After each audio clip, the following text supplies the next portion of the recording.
వీడియోలో మేము చెప్పే లెవెల్స్ అన్ని ఓన్లీ అవగాహన కోసమే. దీంతో మీరు ఎలాంటి బై అని సెల్ గానీ రికమెండేషన్స్ అనుకోవద్దు. మీ అనాలిసిస్ చూసుకొని దాని తగ్గట్టే మీరు ట్రేడ్స్ అనేవి తీసుకోండి. ఎందుకంటే మేము సెబీ రిజిస్టర్డ్ ఏం కాదు. మాకున్నటువంటి కాస్త ఎక్స్పీరియన్స్ మీతో పంచుకునే ఉద్దేశం తప్ప ఎలాంటి బై గానీ సెల్ గానీ కాల్స్ గానీ ఎలాంటి రికమెండేషన్లు మేమైతే చేయడం లేదు. నమస్తే, వెల్కమ్ టు జిందగీ మీడియా. నేను ప్రదీప్ రెడ్డి. ఈరోజు మార్కెట్లు ఈరోజు కూడా ఫ్లాట్గానే ముగిసినాయి. చూసినాం మనం, అటు ఇటు ఊగినాయి. లాస్ట్కు పెద్ద మూమెంటం ఏం లేదు. ఆల్రెడీ చెప్పినాం కదా, ఈ వీక్ అలాగే ఉండొచ్చు. పెద్ద ఈవెంట్స్ ఏమీ లేవు కాబట్టి జస్ట్ అలా మూవ్ అవుతూ ఉంటుంది మార్కెట్. ఇక నిఫ్టీ 8 పాయింట్ల స్వల్ప నష్టంతో ముగిసింది. సెన్సెక్స్ ఫ్లాట్ అనుకోవచ్చు, 1 పాయింట్ నష్టం, పెద్ద లెక్కలోకి రాదు. ఇక బ్యాంక్ నిఫ్టీ మాత్రం కొంచెం లాభాల్లో ముగిసింది. 169 పాయింట్ల లాభంతో ముగిసింది ఈరోజు ఇండస్ట్రీస్ మూవ్మెంట్ ఏమైతే ఉందో కూడా ఒకసారి మనం చూసే ప్రయత్నం అయితే చేద్దాం. ఇక్కడ చూడొచ్చు, మోస్ట్ ఆఫ్ ఇండస్ట్రీస్ కొన్ని లాభాల్లో ఉన్నాయి, కొన్ని నష్టాల్లో ఉన్నాయి. లాభాల్లో ఉన్నాయి. రియాలిటీ 1.43% లాభాల్లో ముగిసింది. ఇక Nifty IT 0.8%, PSU banks 0.5%, Nifty finance 0.3%, bank Nifty 0.3%, metal, FMCG షేర్లు ఇవన్నీ కూడా స్వల్ప లాభాల్లో ముగిసినాయి. ఇక నష్టాల్లో ముగిసినాయి. ఈరోజు మళ్ళీ మీడియా షేర్లు, ఎనర్జీ షేర్లు, oil and gas, pharma, auto ఇవన్నీ కూడా నష్టాల్లో ముగిసినాయి. ఓవరాల్గా ఇవి నష్టాలు, అవి లాభాలు. ఓవరాల్గా మనకు ఈరోజు పెద్ద మూమెంట్ ఏం లేదు. నిఫ్టీ అందుకే ఫ్లాట్గా అయితే ముగిసింది. ఓకే, మూమెంటం అయితే వచ్చింది, కానీ మరి ఎంట్రీ ఎంతమంది తీసుకున్నారు ఏంటి అనేది అయితే ఒకసారి చూడాలి. ఇక ఈరోజు అసలు ఎక్కువ ఏవి కంట్రిబ్యూట్ చేసినాయి నిఫ్టీలో అనేది ఒకసారి చూస్తే, ఇక్కడ ఇన్ఫోసిస్ ఒక 19 పాయింట్లు, ICICI bank 12 points, SBI 8, HCL tech, Shriram finance అవన్నీ కూడా కొన్ని కంట్రిబ్యూట్ చేసినాయి. ఇక ఈరోజు నిఫ్టీని పడేసినాయి మెయిన్ ఏవి అంటే భారతీ ఎయిర్టెల్, రిలయన్స్, ఎల్ఐన్టీ, దాంతోపాటు యాక్సిస్ బ్యాంకు, టీసీఎస్ ఇవన్నీ కూడా కలిసి నిఫ్టీని ఈరోజు కిందికి లాగినాయి. ఓవరాల్గా నిఫ్టీ అందుకే ఈరోజు ఫ్లాట్గా అయితే ముగిసింది. ఇక మరి మనం నిన్న చెప్పుకున్నటువంటి లెవెల్స్ ఏమైనా పనిచేసినాయా అనేది ఒకసారి చూద్దాం. లెవెల్స్ని ఏమైనా రెస్పెక్ట్ చేసిందా నిఫ్టీ కానీ బ్యాంక్ నిఫ్టీ కానీ అనేది ఒకసారి మనం చూసే ప్రయత్నం అయితే చేద్దాం. ఇక్కడ చూడవచ్చు, మనకు ఇవి ఆ లెవెల్స్. ఇక్కడ నిఫ్టీ మనకు నార్మల్గా ఫ్లాట్గానే ఓపెన్ అయింది, అటు ఇటు ఊగింది. ఇక్కడ చూడవచ్చు, మనకు 10 తర్వాత మన లెవెల్కి అయితే వచ్చింది. ఇక్కడ నిన్నటి ఎల్లో లెవెల్ ఏదైతే ఉందో 24,677 లెవెల్ ఎగ్జాక్ట్గా దానికైతే టచ్ అయింది. ఇక దాని పైకి వెళ్ళలే. ఒకవేళ ఇక్కడ ఎవరైనా ఎడ్జింగ్ ప్లాన్ చూసి ఉంటే ఇది ఫస్ట్ టార్గెట్, ఇది టార్గెట్ అనుకున్నాం కదా, ఆ టార్గెట్కి అయితే రీచ్ అయ్యింది. అటు ఇటు ఊగుతూ రీచ్ అయితే అయింది. పెద్ద పాయింట్స్ ఏం కాదు, ఒక 100 పాయింట్స్ అయితే ఇక్కడ మూమెంటం ఇచ్చింది. ఎగ్జాక్ట్గా మన లెవెల్ టచ్ అయ్యి మళ్ళీ మన లెవెల్ వరకు అయితే వచ్చింది. ఈ లెవెల్ బ్రేక్ అయింది.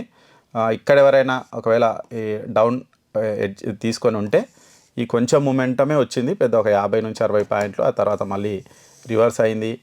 ప్రీవియస్ క్లోజ్ ఏదైతే ఉందో దాదాపు మళ్ళీ ఈరోజు నిన్నటి క్లోజింగ్ కాడికి వచ్చి మళ్ళీ క్లోజ్ అయింది నిఫ్టీ. ఇదొక్కటి స్ట్రాంగ్ క్యాండిల్ వచ్చింది లాస్ట్లో, ఒక 3 PM క్యాండిల్ స్ట్రాంగ్ క్యాండిల్ అయితే వచ్చింది. ఇక పెద్ద క్యాండిల్స్ అయితే ఏమీ రాలే ఈరోజు వరకు అయితే. ఇది ఒక 3 PM క్యాండిల్ తప్ప ఇక ఏ క్యాండిల్ కూడా ఈరోజు పెద్ద మూమెంటం అయితే లేదు. సైడ్ వేస్లో ఉంది అటు ఇటు, కాబట్టి పెద్ద ఎంట్రీస్ దొరకకపోయి ఉండొచ్చు. ఇక్కడ ఒక ఎంట్రీ అయితే వచ్చింది.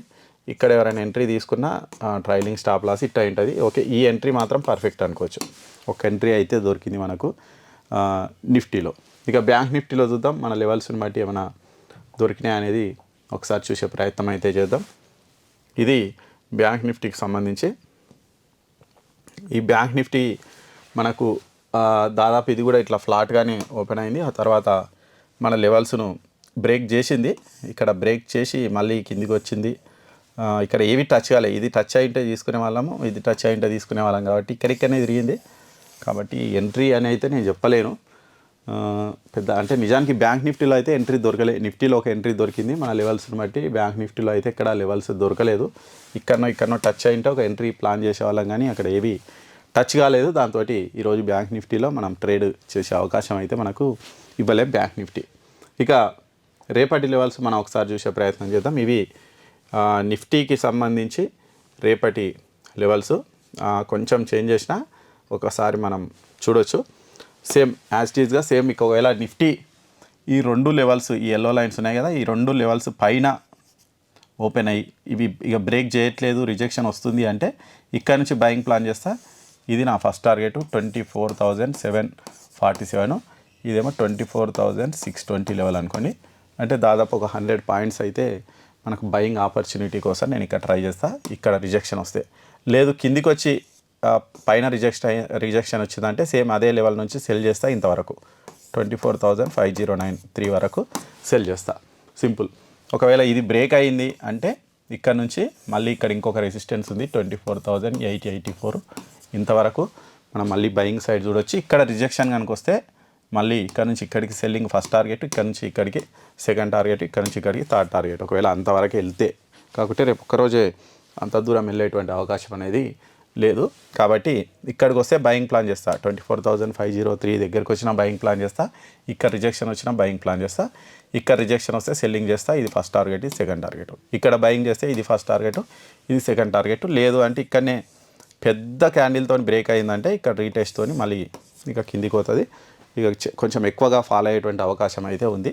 ఎందుకంటే ఇది స్ట్రాంగ్ సపోర్ట్ 24,503 అనేది స్ట్రాంగ్ సపోర్ట్ కాబట్టి అది బ్రేక్ అయితే ఎక్కువ ఫాలో అయ్యే అవకాశం అనేది ఉంది నిఫ్టీ. కాబట్టి ఈ 3 లెవెల్స్ గుర్తుపెట్టుకోండి. 24,503, 24,620, 24,747 ఈ 3 లెవెల్స్ దగ్గరికి నిఫ్టీ మన క్యాండిల్స్ కనుక వస్తే అక్కడ రిజెక్షన్ వస్తుందో దాన్ని బట్టి బయింగా సెల్లింగ్ అనేది రేపటి వరకు నేను ప్లాన్ అనేది చేసుకుంటాను నిఫ్టీలో.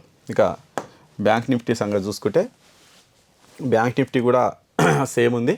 ఇక్కడ చూడొచ్చు, ఈ లెవెల్ కనుక బ్రేక్ అయితే 53,721 లెవెల్ కనుక బ్రేక్ అయితే ఇక్కడ నుంచి బయింగ్ ప్లాన్ చేసుకుంటా.